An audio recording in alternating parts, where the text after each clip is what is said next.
Hello again. Just one more note about prayer before we go into some other subject. Talking about how Christ prayed and what he prayed for. Now, if you look at the 17th chapter of John, that intercessory prayer he gave, where he mentioned that it's life eternal to know God and to know him. In other words, they're knowable. They're not an unknowable bunch. They're very personal people, our father and our brother.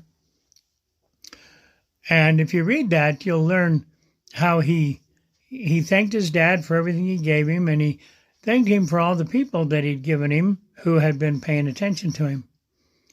And so he prayed for his apostles to be one, like he and his father were one.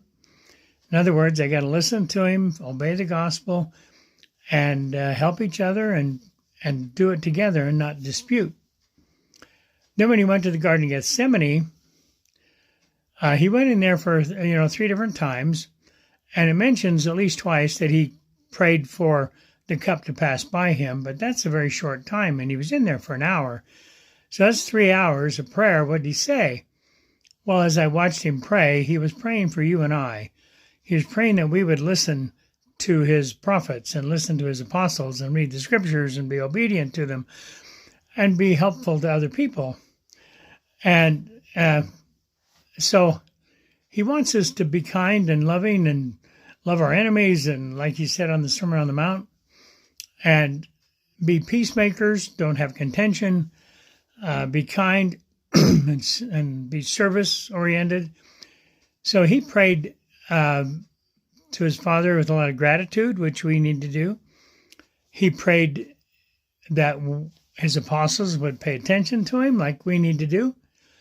And we need to follow him. And that's what we can do, and pray for our families and pray for our loved ones, our friends and neighbors, that they would listen and obey and help teach them things and be kind and loving and, serve people, because that's what he did.